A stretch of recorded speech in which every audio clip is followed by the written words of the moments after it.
Hello everyone, this is Boricua Pinks and welcome to Let's Play Seduce Me. In the last episode, I got to spend some time with James. And we had a little kissing, making out session going on. And I could have gone further, but I don't think that was the right time to do that. I'm hoping that was not my last chance and that I didn't just screw up everything, but I don't know anymore. I feel like I don't know. It's hard. I really, really, really hope I didn't screw up my getting the good ending, but I don't know. Everything's blind, so we'll see. And we left off with me going to school and being tripped by that witch Lisette. So you know things are about to go down right now, right? Because I don't play. You don't mess with me. I'm Latina. I don't take that and just walk away. No way. No way, no how. Okay. She was no friend, nor would she ever be. I had to do something. Stand up and walk away, or get her.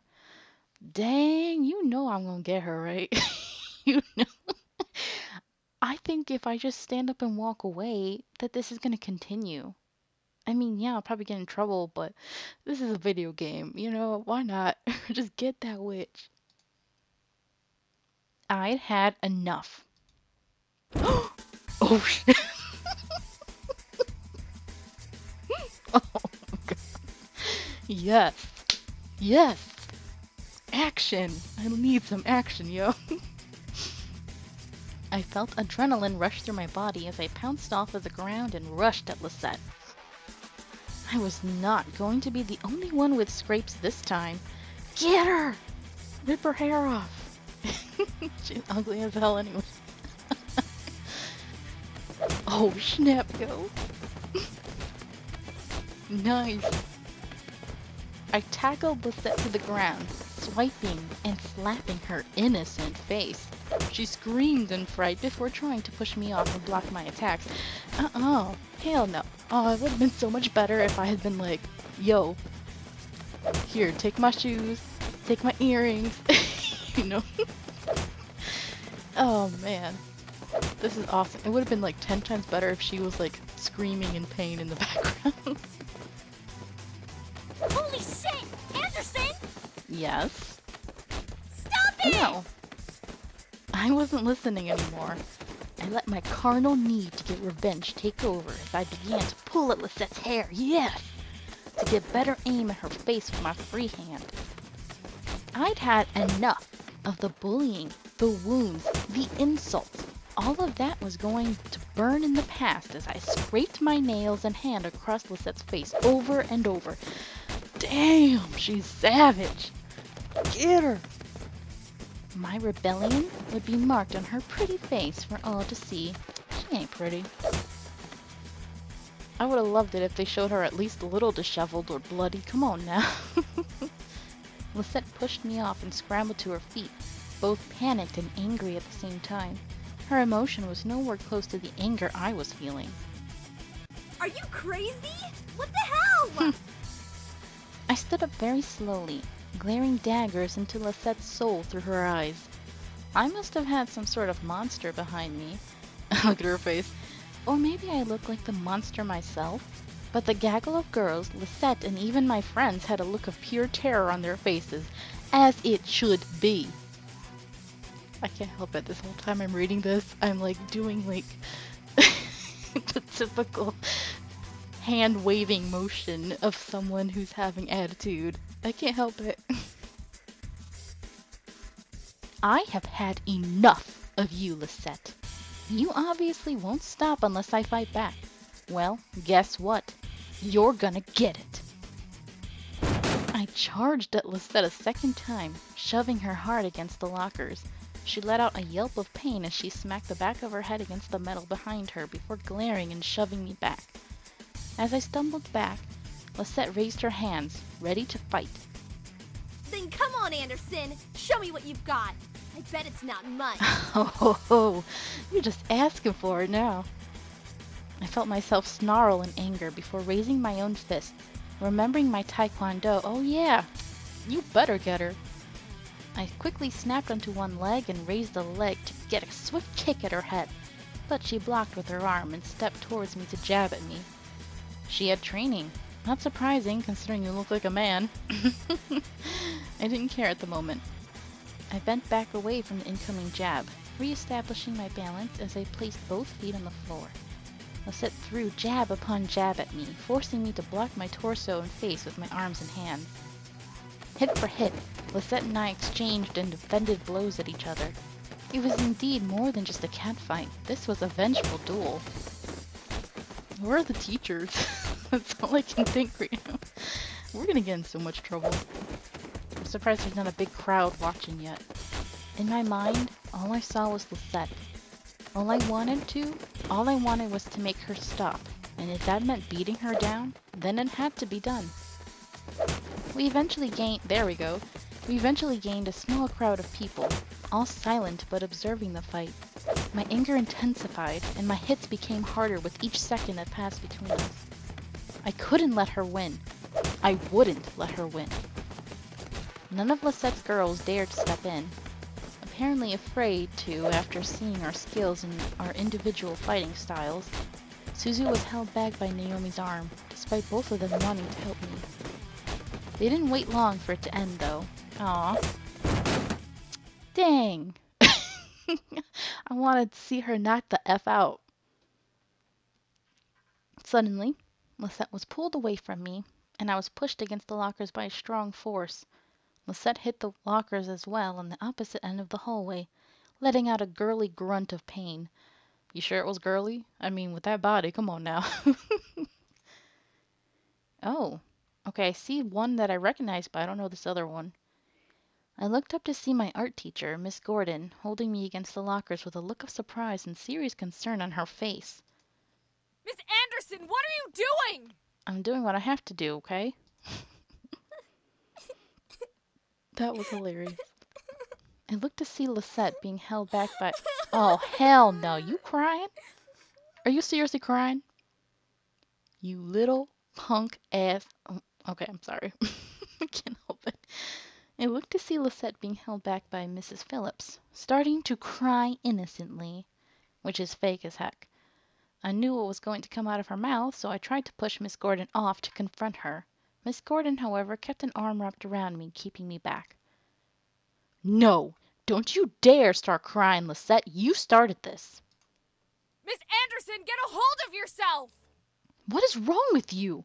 What did I ever do to you? That's a good question. I couldn't stop the angry tears running down my face as I shouted across the hallway.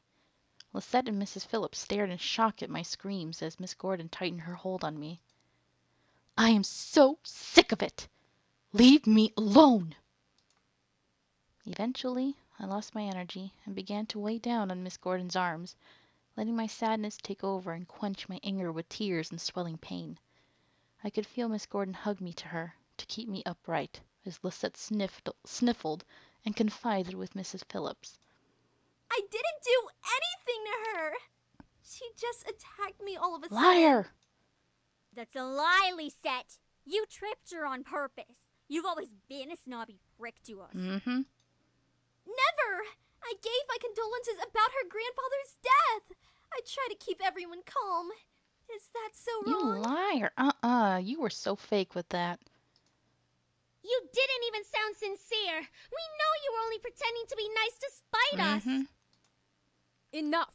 Miss White, follow me to the dean's office. Lisette followed, wiping her eyes in the feigned innocence she knew how to play up.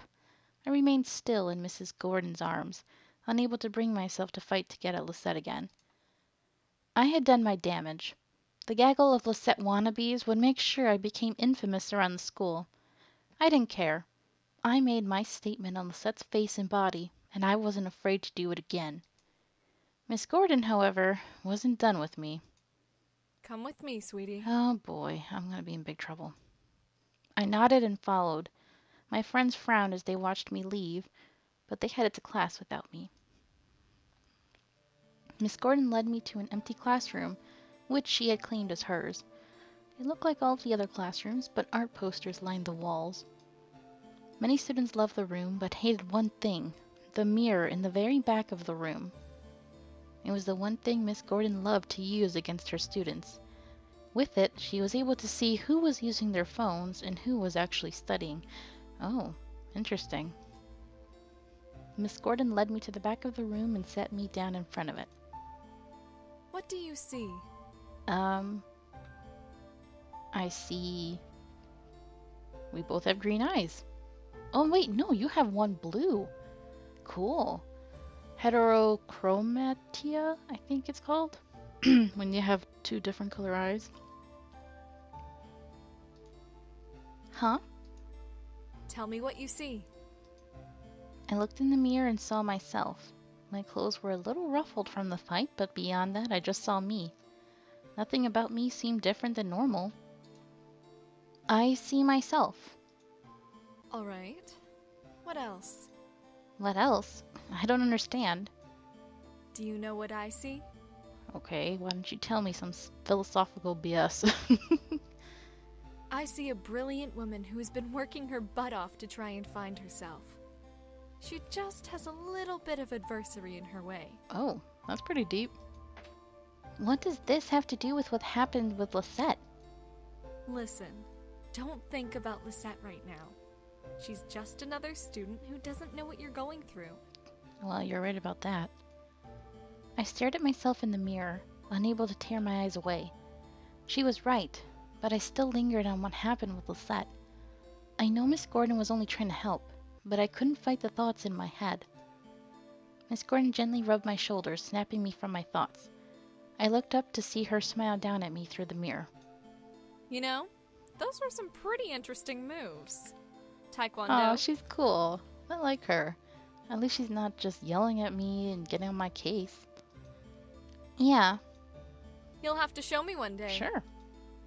I laughed as she hugged me gently. Okay, you're cool. I like you. Look, don't let Lisette get to you, okay? You have your own battles to face, and you can face them just fine. Instead of fighting Lisette, focus on your goals. I looked up at her and nodded slightly. It was cliché to hear, but she was telling the truth. I needed to focus on myself first. At least we got that out of our systems. She gave me a small packet of tissues and told me that she would handle Lisette. The fear about my family learning of this... What? Of this? Of what had happened? I don't know. Of this that had quickly appeared had vanished? Okay, that was phrased strangely. Had vanished when she promised to keep me out of it as much as she could. Thank you. Everything will be fine now. You're a good student, so I'll let you off with a severe warning. Just don't get into any more fights, okay? Now, head to class. Sweet. See, in my high school, it doesn't matter how good of a student I was, I would have gotten in trouble immediately. I mean, my phone rang once in class, and that was a total accident, like right after I just got it. So I totally forgot to put on silent. And I was like, who the hell's calling me in the middle of the day? All my friends are here. Which was it was so stupid. Freaking wrong number. And, oh, did my teacher love taking that from me. She was such a witch. Okay, anyway, I'm bringing up the worst time in my life, high school. Okay. I nodded before heading to class. But yeah, this teacher's cool. Surprisingly, the rest of the school day went off without another incident. I went to my classes, had lunch, and was anxious to get home. As the bell rang for school to end, I felt my phone vibrate in my pocket. Huh? A text?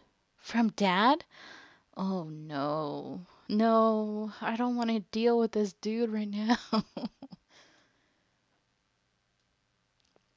I'll be picking you up today. Make sure you're ready to go when I get there. That's kind of a surprise. I quickly headed back to my locker and got my things before waiting for Naomi and Suzu.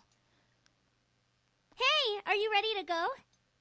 Actually, my dad's picking me up. Really? Okay, I guess that kind of makes sense. We'll drive home together next time. Tell your dad that we've got you covered from now on. Sweet. Yeah, all right. Even while I laughed, something didn't seem right. My dad texted me to say this? Why was he gonna pick me up? Had I done something wrong? Well, yeah, you did. Maybe they did call him. I didn't know. I waved goodbye to Naomi and Suzu before heading off to the usual spot where my dad picks me up. I took the time to listen to my music while I waited. I need to go to another Rise of the Phoenix concert. Are those the ones who were singing for your ringtone? Eventually, I had played the entire album with no one showing up. Uh-oh, did something happen to him? I might not like him, but I don't want anything to happen to him. That would be awful for her. I mean, in general, it would be awful. Well, that's not good. What the heck? What the hey? Dad's never late, especially not this late. I quickly dialed my dad's number again, but as soon as I pressed call, it disconnected and read a signal disconnection error message. Okay, that's just weird. What the? No signal error? How do I not have a signal? I double-checked my phone and saw all 5 bars for signal. Okay, that's creepy. He must be in a dead zone. Before I could finish, a group of hands grabbed my hands, feet, and covered my mouth. I screamed into the hand over my mouth, struggling to pull away from the hands grabbing at my limbs. It felt disgusting and scary, feeling their hands on me. I needed it to stop. Hey! Don't dirty up Malix's prey. Oh no. What a bad day you're having. See? You jinxed it. The voice, which sent a fearful shiver down my spine, whispered into my ear. You're coming with me, Miss Anderson. Oh no. I couldn't fathom what was happening, but before I knew it, I was blindfolded and my limbs were quickly tied up. I felt myself being carried somewhere and was shoved into something that echoed the interior of a bus or a van. The doors closed on and off I was taken, unsure of where I was going and why. All I knew was that I was in trouble. Oh, boy. All I saw was darkness. I felt numb as I was taken to a place I didn't know of. I couldn't even move my lips to scream. Sounds zipped past my ears. First of the interior of a car, then the outside, then an echoey space with whispers and cackles of people vibrating through it. Oh boy. However, the wrap around my eyes was eventually removed from my face and my bonds were cut. It took a while for my eyes to adjust, but I found myself in a warehouse, surrounded by devils, including Malix, who was smirking at me.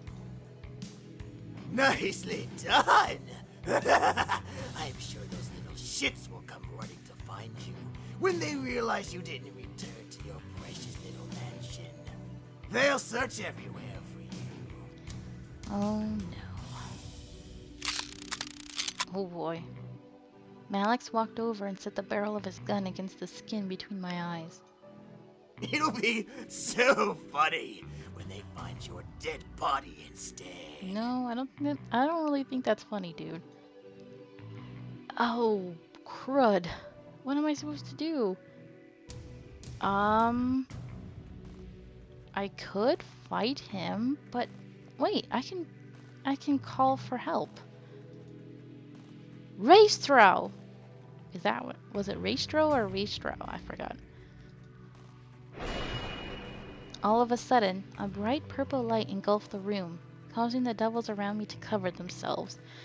So I called for help. Woo! Alrighty then. So we're gonna leave this episode right here, guys. I think in the next one we're gonna see, hopefully, a battle between James and Malix. Hopefully James wins. Okay. So thank you guys so much for watching. I hope you're enjoying this, and until next time, have a nice day. Bye!